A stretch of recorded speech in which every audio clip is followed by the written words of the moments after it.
Hey, welcome to the Children's Sermon. I've got a story for you this week. It's called A Little Girl and a Poor, Frail Lady. And it's a really cool story. It's kind of two stories in one, but that's the way it appears in the Bible too. And by the way, if you ever wanted to find this story in your big Bible, it's Luke chapter 8. And I always post that at the beginning of these videos, but just so you know that these stories do exist in the real Bible as well. But yes, we're reading from the Jesus Storybook Bible, and this story is about a little girl and a poor, frail lady. So let's listen to the story. All right, and then we'll head back here. We have some more to say afterwards. See you in a second. A little girl and a poor, frail lady. There was once a little girl who didn't get out of bed one morning, or the next, or the next. In fact, she didn't get out of bed for a whole month. She was very sick, and no one knew how to make her better. Jairus was her daddy, and he loved her. One day he was sitting by her bed, holding her hand, wishing there was something he could do. "I know," he said. He jumped to his feet, put on his coat, kissed his daughter, ran the steps past the servants out of the house, through the gates along the road, into the temple, up the steps, and into the temple.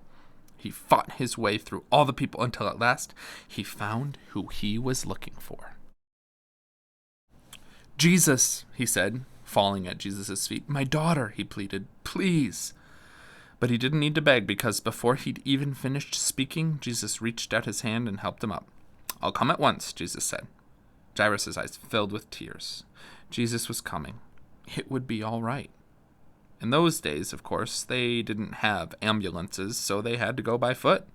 Jesus' helpers knew that he would heal the sick girl, but they must hurry. If Jesus didn't get there soon, it would be too late. But everyone was in the way, hustling and bustling, jostling and pushing, pressing, pushing and shoving, squishing and squashing. The disciples ran ahead, forcing back the crowd. Suddenly, Jesus stopped. His friends looked back. What was he doing? "Who touched me?" Jesus asked, because he felt power go out of him. "Me," said a frail lady, looking down at the ground because she was ashamed. The poor lady had been sick for 12 years, and she had to get well. She knew if she only touched Jesus' coat, she would be healed. So she touched his coat, and instantly she was well. "We don't have time," Jesus' friends said. But Jesus always had time. He reached out his hands and gently lifted her head. He looked into her eyes and smiled. "You believed," he said, wiping a tear from her eye, "and now you are well." Just then Jairus' servant rushed up to Jairus. "It's too late," he said breathlessly. "Your daughter is dead." Jesus turned to Jairus. "It's not too late," Jesus said. "Trust me." At Jairus' house, everyone was crying, but Jesus said, "I'm going to wake her up." Everyone laughed at him because they knew she was dead. Jesus walked into the little girl's bedroom, and there, lying in the corner, in the shadows, was the still little figure. Jesus sat on the bed and took her pale hand. "Honey," he said, "it's time to get up."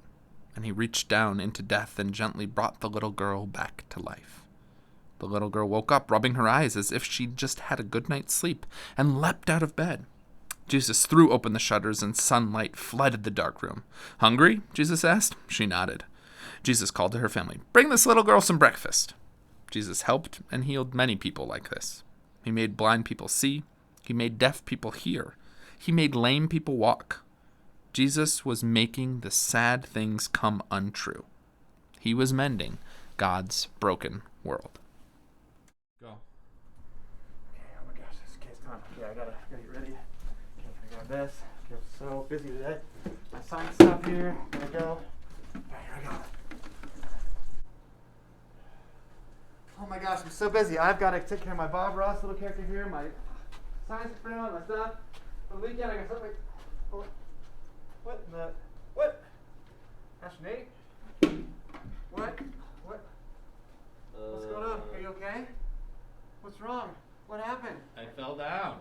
I mean, I was busy. I'm on my way to do something. I got it for Sunday. I got a science experiment. I got to do my Bob Ross thing. I got to take care of youth. But are you all right? Yeah, thanks for stopping. You're welcome. I'm so sorry I said bye the first time, but glad to help take care of you and heal you. Yeah, will you just give me a glass of water? I'll do that. Yeah, absolutely. Let me go get a glass of water right now. Cool. Thanks, Brian. All right. Perfect. We finished that.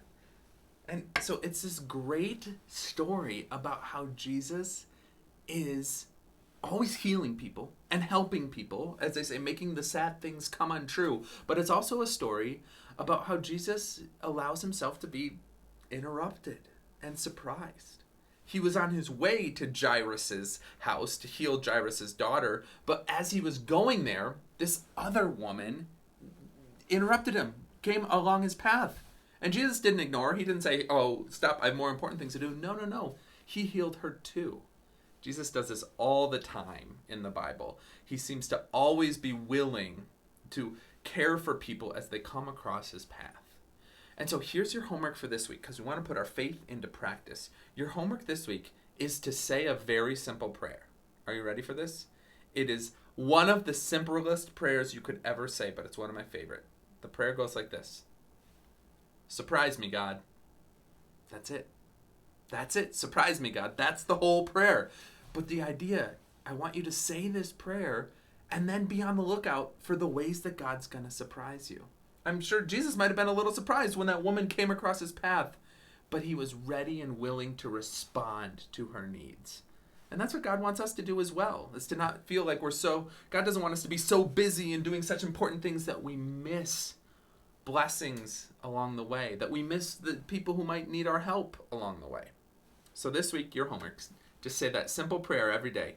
Surprise me, God, and then pay attention to what happens and how God surprises you. I'm Pastor Nate. This is the Jesus Storybook Bible. This is my cup of tea. This has been the Children's Sermon. We'll see you next week.